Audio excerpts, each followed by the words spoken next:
The little kid on the right is Unitas, and they are one of the joys of my life and help keep me sane, if you will, with their antics and their activity. The main thing I want you to take away today, in terms of a general thought, we're really good. We are a really, really good business school. Our staff is great. Our faculty is excellent. We're committed to the mission of Gonzaga. And if you choose to come here, and we're fortunate enough to have you as a student at Gonzaga, you're going to get a great business education as well as an overall fantastic liberal arts education.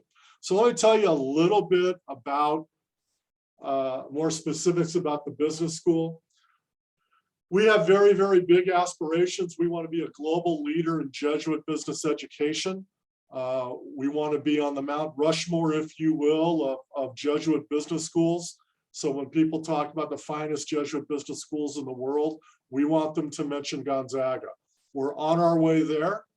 We hope that you'll be a part of that. One of the things that you'll see in various literatures is we are celebrating our centennial this year as a business school. And we think we have not only a great tradition as a business school, but we have a very, very exciting future ahead of us. And we hope that you're a part of that. We've got 3 values that are really, really important to us. Academic excellence. So you're going to have a great curriculum. You're going to have a great faculty. You're going to have incredible programming that surrounds what goes on in the classroom, and I'll talk more about that in a couple of moments.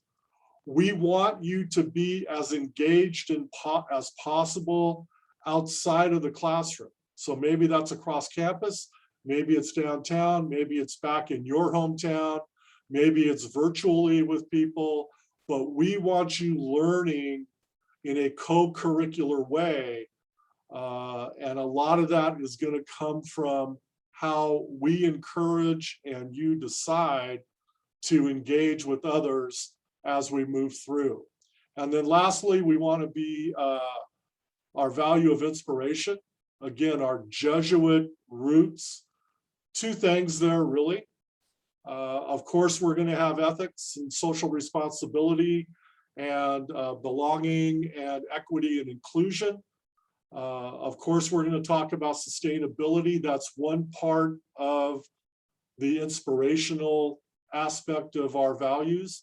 But the other part is learning by doing. Those of you not familiar with the Jesuit educational philosophy, learning by doing, action learning is very, very, very important. So we want you to do things like projects, like internships, like other sorts of class projects that contribute to what you learn every day in the classroom. What are some outcomes that people are always interested in? Well, in general, they're at the top. We do a really nice job of appearing in national rankings.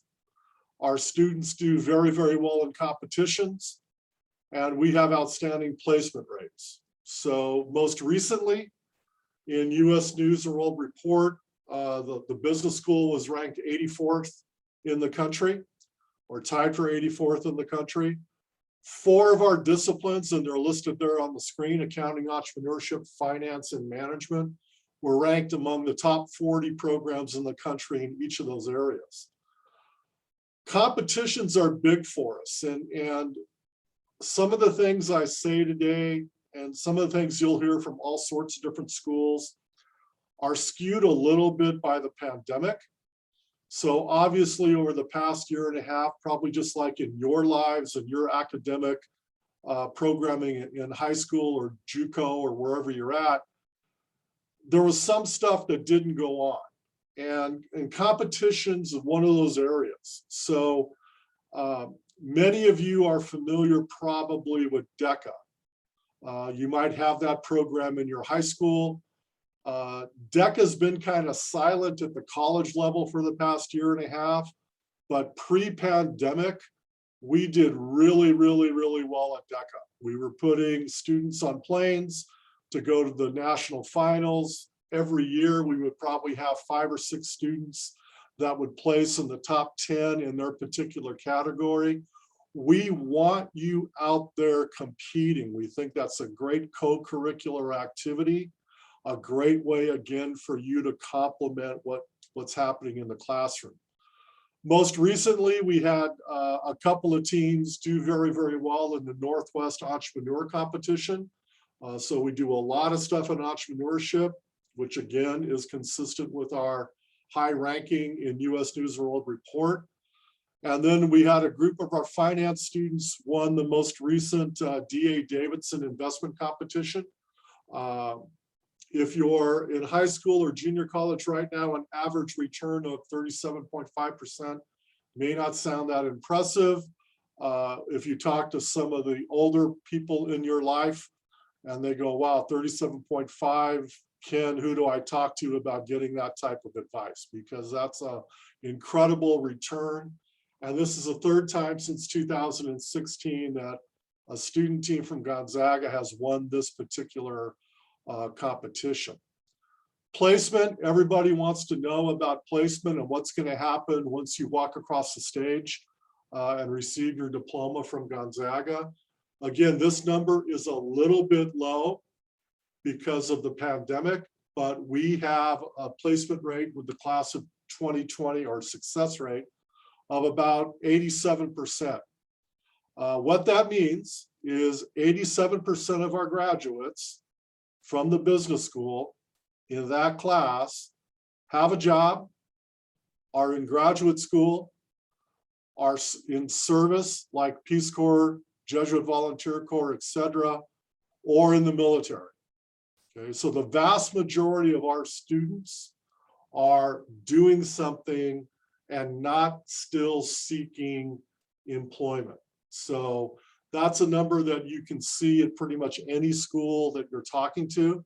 It's a standardized definition that people use. And again, usually that's around 94, 95%, but we think the pandemic depressed it a little bit, unfortunately, for the class of 2020. Okay. Another mark of our excellence, there's an accreditation agency that does business schools. There's a little over 900 business schools worldwide that are accredited by the AACSB, and we are one of them. More illustrative of our quality, we're one of less than 200 schools that have earned joint accreditation in both business and accounting. If you are into accounting or think you might want to be into accounting, we have an incredibly good accounting program. I don't know how this year's basketball season on the men's and women's side is going to play out, but I can say with a straight face, usually we are better at accounting than we are at basketball. We have an incredible pass rate on the CPA exam. We have amazing placement rates. We have incredible networking opportunities. So if you might have an interest in accounting, Gonzaga is a great place for you to pursue that interest.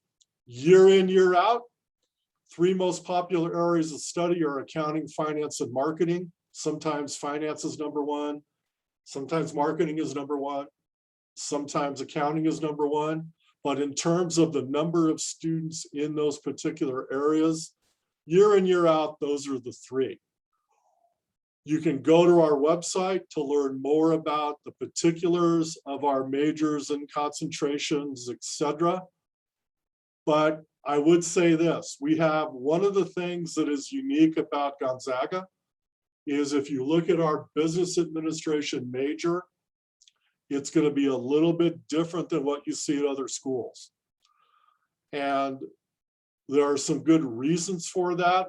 We believe that we should be producing in that major folks who can do a lot of different things rather than specialists who are focused in a very narrow area. And about 50% of our students in business with the business administration major end up doing more than one thing. So Eli mentioned that he had 2 different concentrations when he was a major in business here at Gonzaga. I think he said supply chain and finance. Is that right, Eli? Marketing. Marketing and supply Yep. chain. Yes. So again, about 50% of our students do that. So maybe it's a double concentration. Maybe it's a major and a minor. Maybe you're going the hardcore route and you're getting 2 majors. Okay. But that's very, very possible in our curriculum at GU. And you can learn more about that by going to our website or email me at any time or any of the admissions team to learn more about that. I see Elizabeth has joined us. How you doing? I'm good. How are you? Good. You got anything to add at this point? I love everything about the business school. I probably should introduce myself. I'm Liz. I'm a student ambassador. I'm majoring in business with concentration in marketing. And like, I think what's really important about the business school that you mentioned is that we do like a well-rounded sort of approach, which is what I really like. As much as I'm like interested in marketing, it kind of scares me to like just focus on one thing. So it's good to have like that kind of overall presence. Yeah.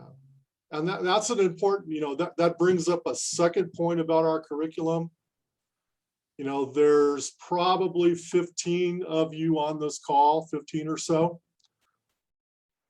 Some of you may not know what you want to do in college. That's very, very common at this point in time. We have freshmen who don't know what they want to do. We have sophomores who don't know what they want to do. Even if you know what you want to major in or focus on academically, you may not know what you want to do career-wise and what sort of job, what sort of industry, etc. We do an awful lot of programming around that lack of certainty. So last Monday, we had a program called Careers in Finance. We bring in 6 or 7 people, most of them alums. They talk about what they did at GU. They talk about what they do now. They talk about from how they got from point A to point B. Monday, this coming Monday, will be Careers in Accounting. It'll be the same thing. We'll have a group of alums. They'll talk about what they did here, what they do now, how they got from point A to point B. That combined with the advising that you get both inside the business school and in other places on campus, the relationships you form with your professors, the great support we get from careers and professional development, all of that is built to give you a better idea of not only what to major in, but maybe what you want to do after graduation. Having said that, with our curriculum, you really don't have to make up, once you decide you want to be in business, you don't have to decide what exactly, usually until about halfway through your sophomore year. You guys, okay, am I going to major in accounting? Am I going to major in economics? Am I going to major in business? If you say, okay, it's not accounting, it's not econ, it's going to be business, if you're like Liz or Eli for that matter, they really don't have to decide until midway through their junior year.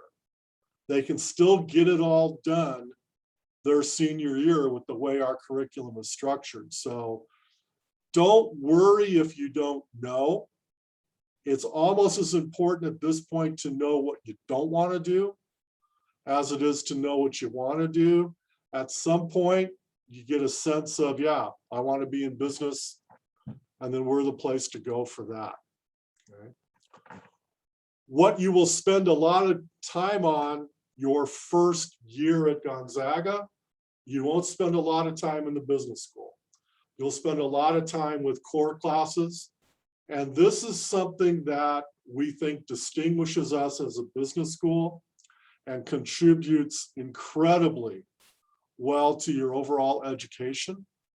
I can't tell you how many alums will come back and say, Ken, you know, you did a great job of teaching us supply chain or marketing or whatever it might be. But I learned how to think and I learned how to communicate and I learned so many valuable things in my philosophy classes or in my history class or in my communications class. And so that Liz talked about it a little bit a second ago, that notion of being well-rounded and well-educated. So even though it's not a business class, it's a very, very important part of the curriculum. And again, a lot of our most successful alums will look back and say, it was those liberal arts classes that I had to take. I didn't realize their value at the time, but I had to take them. And now I am so glad that I did. Okay. Eli or Liz, anything to jump in with at this point? Yeah, I think I didn't know I was going to be in operations concentration until after I took the first operations class in the fall of my junior year. So you definitely have time. And I think Dean Anderson's right. The core classes you're going to take, I think it'll greatly contribute to your business education as well.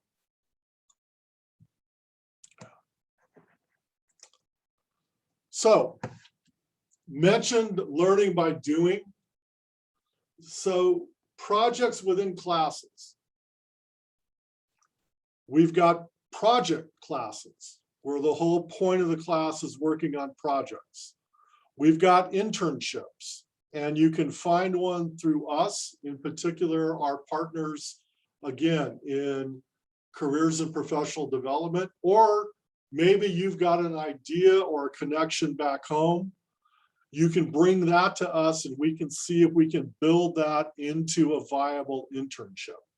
We've got co-curricular activities like the new Venture Lab. Accounting has always done very, very well with the pandemic caveat for the Volunteer Income Tax Assistance Program, where our students go out and do tax returns in the community for folks. A great story that we had a student team work a year ago, maybe a year and a half, with a local firm whose CEO is a Gonzaga alum. And they were working on a software product and trying to take that product and figure out if it could be adapted to a university setting. The CEO of the local company liked it so much and liked their presentation so much, he reached out to a mutual friend, a guy named Rob Acker, who is the CEO of Salesforce.org, not Salesforce.com, but Salesforce.org, sister organization. And the student team ended up making a presentation in front of the CEO and top leaders of Salesforce.org. We have a student team right now working with Clearwater Paper, a $2 or $3 billion company whose headquarters is in Spokane. They've already met twice with the CEO. They will end up at the end of the semester making a presentation to that individual and his top team on a diversity and inclusion study that they're doing for Clearwater. We think those things are so very, very important in our curriculum. You may find them in a class. You may find them in a designated project class. You may find that sort of thing in an internship. But we want our students to be able to walk into situations and say, yeah, I got a great education at Gonzaga, and here's something I did. And I'm happy to talk with you about this project we conducted for Clearwater or this project we conducted for company XYZ. Global is another thing that has been obviously impacted by the pandemic. Prior to the pandemic, we would see about 200 students a year do study abroad. Maybe they would go to Florence and spend a semester there, fall or spring. Maybe they would go to another study abroad location. We also have, like many schools, faculty-led study abroad opportunities. Those usually would take place right after school was out in May. Maybe they're in Europe, maybe they're in China or the Far East. We expect to get back to that level as hopefully the pandemic eases up. The cool thing about study abroad and the business school, you shouldn't fall behind curriculum-wise if you go study abroad. Some places study abroad automatically means a 5th year of education, not necessarily at Gonzaga. If you're organized and you talk to people early and say, hey, Ken, I really want to go to Florence my junior year, then we're going to set up your schedule so that going to Florence your junior year keeps you on track 95% of the time. So that's another advantage of our curriculum structure, is most of our students, most of the time, can do study abroad, and it doesn't cost them more time on the other side of their senior year, if you will. Lots of top employers, some that you've heard of, like Boeing and Amazon. Some you may not have heard of, like West Monroe Partners, an up-and-coming consulting firm that loves our students right now, probably hiring, I don't know, 4 or 5 a year type of thing. Our graduates usually stay in the West, mostly because that's where most of you are from. You're from the West. I spend an awful lot of time establishing connections across a number of organizations. We want people in this building, just like we want you outside the building, we want them inside the building. So Boeing is in our building probably 3 times a semester. Nike has a strong presence with the business school. Amazon, the accounting firms, etc. We want those relationships. We want those people present because we know that at some point, you're going to leave us and you're going to want to start a career. And we want you to be able to talk to as many people as possible to get the best handle you can on what it is you're going to do after graduation. So I think that, yep, that was my last slide. Liz, Eli, what do you want to throw in before we go questions? I was going to add on to the projects. I was actually just talking with a few of my classmates the other day. Most of our classes have us doing real world marketing for companies in Spokane. So I have a class right now that the first half of the semester is like learning the practices. And then the second half we're being assigned to nonprofits and like running their social media and doing presentations to them. So it's kind of like a cool thing to see, instead of just learning all of these things, like writing them on paper. Like we actually get experience, and you can write that like in your resume, in your cover letters. And from what I've seen and what I've experienced from employers, at least, they really like to see that. Not that you can just like pass a test, but that you can actually like, you've already had practice and you're going to be valuable in the company. That's been my favorite thing so far. Yeah, thank you, Liz. And that, you know, she raises a great point. There's no shortage of nonprofits that need help in so many ways.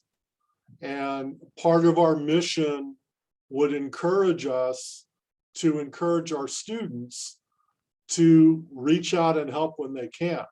And when you're talking about gaining experience, if you're running an Instagram account, does it really matter if you're running it for the local manufacturing company or you're running it for the local food bank? you're still gaining the experience of running that social media account. And it's going to give you things to talk about and things that will distinguish you when you get to the career search process. Yeah, one thing I just wanted to add too was, I think just based on the hands-on experience I had when I was at Gonzaga, and then I had the chance to intern with Costco on their operations side in a warehouse here in Spokane. I think employers really like to see that, yeah, like Liz said, that yeah, they want you to be able to pass a test, but they also want to know that you're able to adapt and learn, and be able to train, or they want to be able to train you. So I think it's that hands-on experience goes a really long way when you do find yourself off campus in a few years.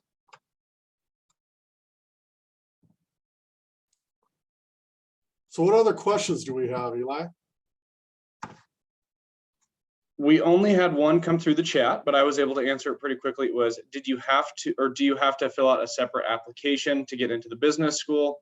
The answer to that is no. I can answer that because it's on the admission side of things. The only programs are nursing and engineering that you would need to be directly admitted to.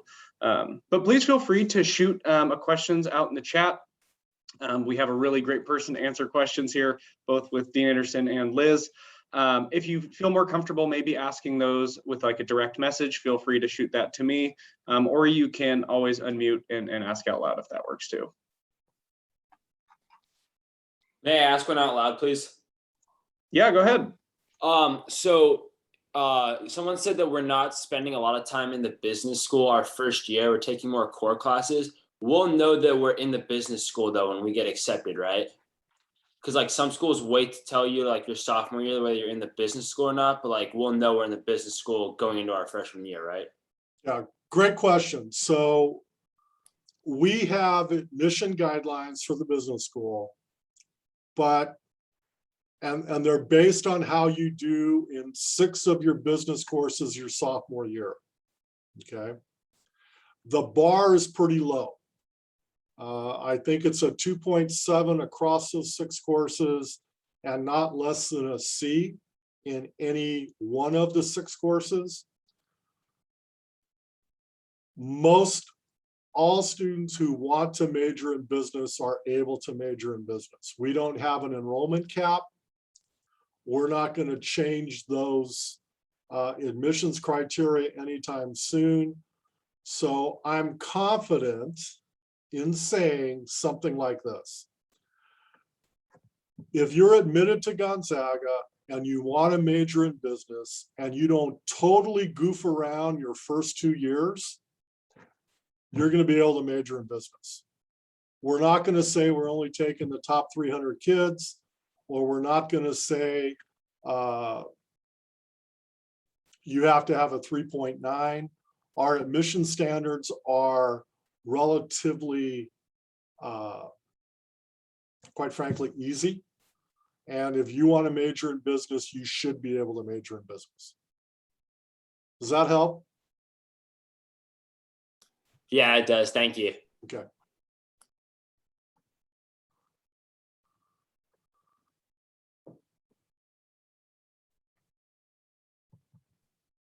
I think I have a question. I do hear it a lot. Do you have any idea of like how many business students will do an internship at some point? Well, the difficulty with that, Eli, is again, the pandemic. So if we were looking at data prior to say even last year, we would probably have over 100 students a year doing an internship for credit. The last data we have, it was more like 60.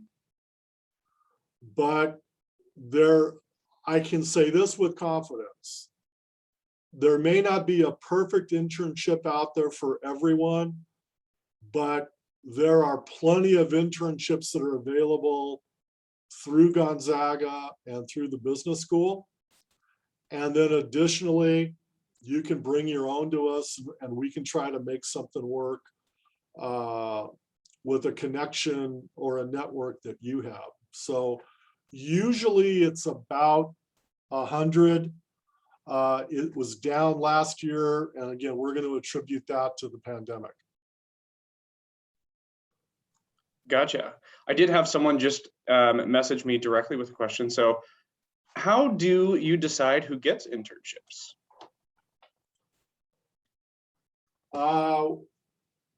We don't really.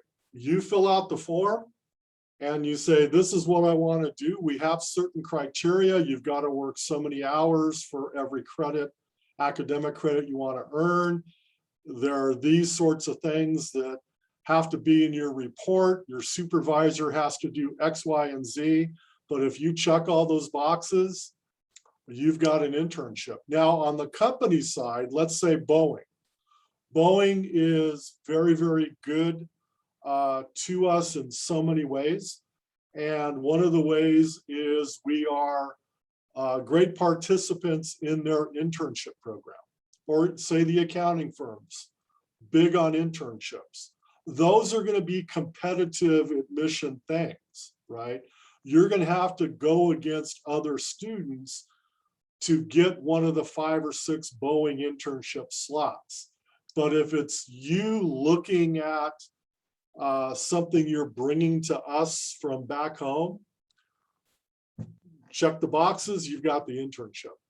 So many internships are going to be like a job application process. That's between you and the company. But getting the internship credit, that's a matter of satisfying, like I said, number of hours, what it is you do, supervisor participation, that sort of thing. Awesome. Thank you. I think I have another question too. So you talked a little bit about like the Hogan Entrepreneurial Leadership Program. Is that like just for business students? No, great question, Eli. And you're following a classic rule of never ask a question you don't know the answer to.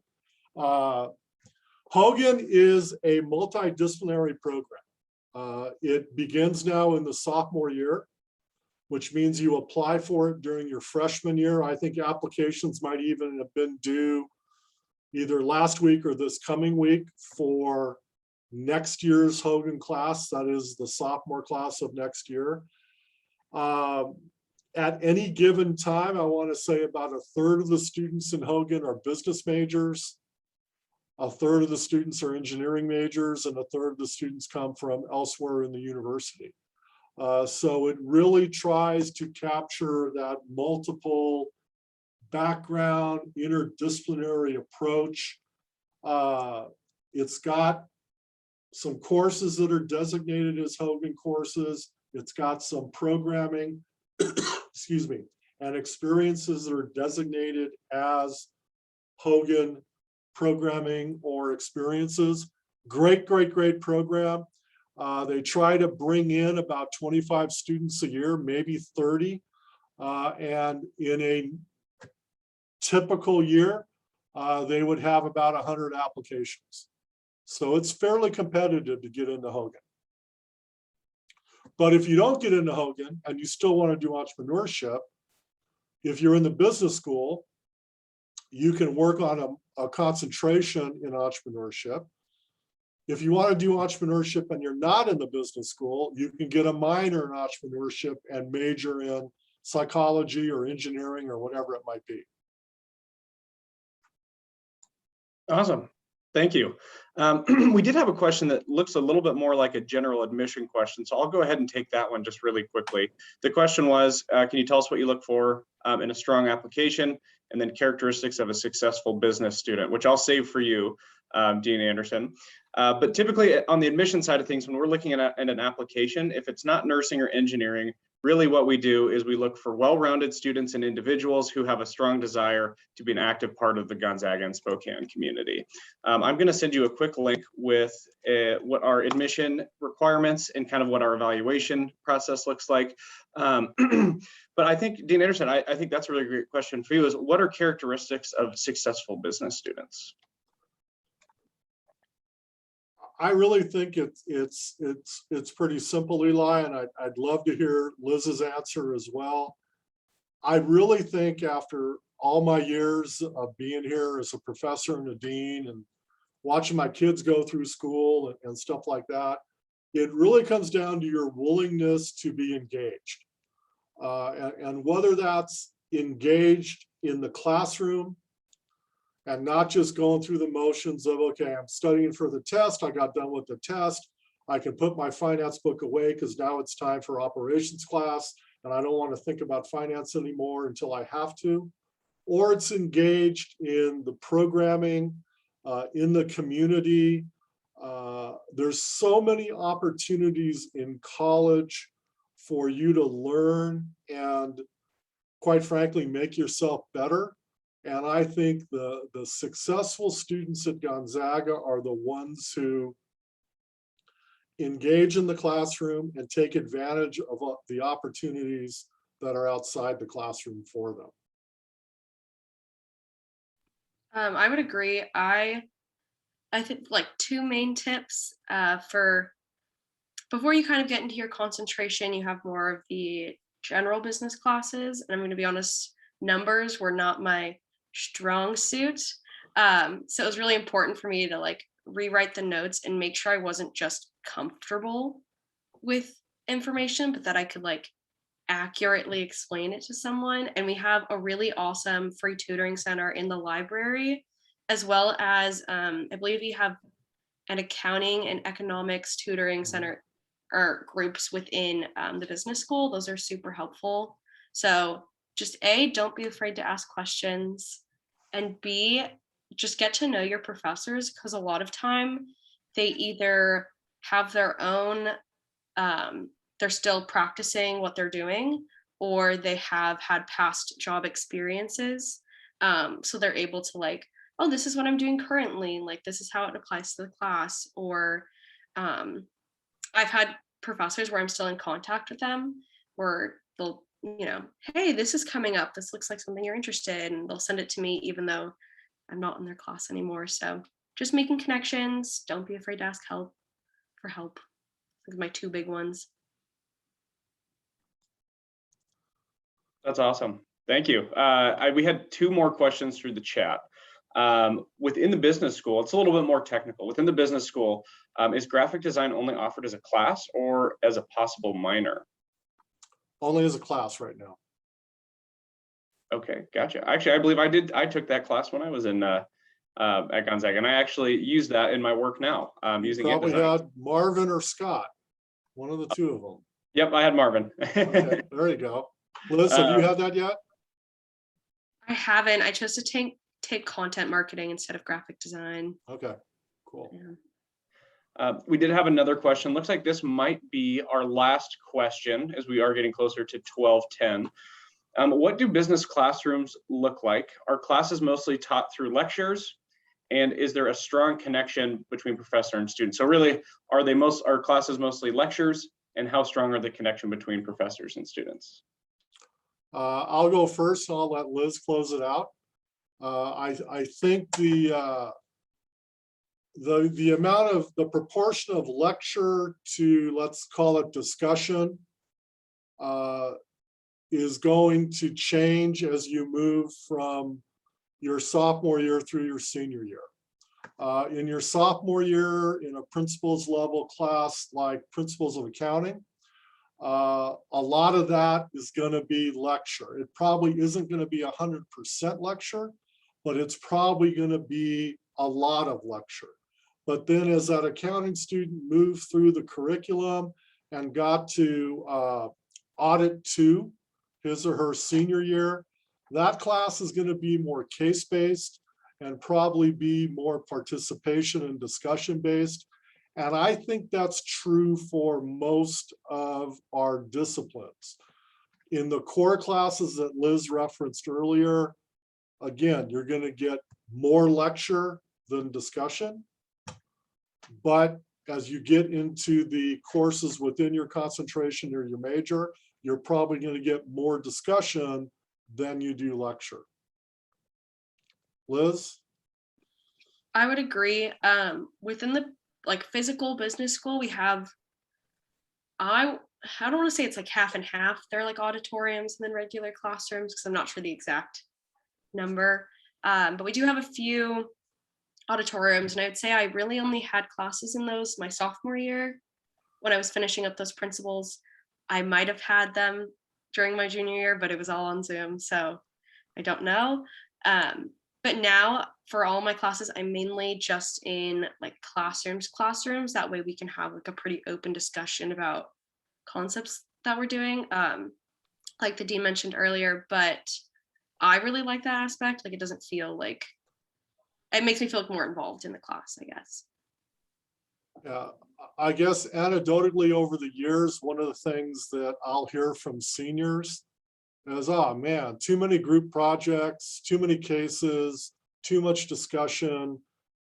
So that would give you an idea of that proportion of being talked at in a lecture and being talked with in a discussion format as you move through our curriculum.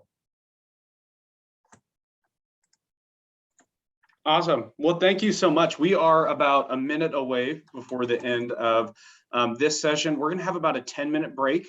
And then at 12:20, the student panel will start on the same Zoom link in the main room. I'd just like to say thank you so much to Dean Anderson and Liz for taking time out of your Saturday. And thank you to all of you that were able to participate today and just ask all these really great questions. So if you ever have any questions moving forward, please don't hesitate to contact us. I'm going to throw my email in the chat. I am an admission counselor. So if you ever have any questions along those lines, feel free to let us know. But I hope you have a great rest of your preview day and a great weekend. Thanks, Eli. Thanks, Liz. And thanks everybody for showing up, and shoot me an email if you have any questions or more interest in our business school. So thank you. Thank you all.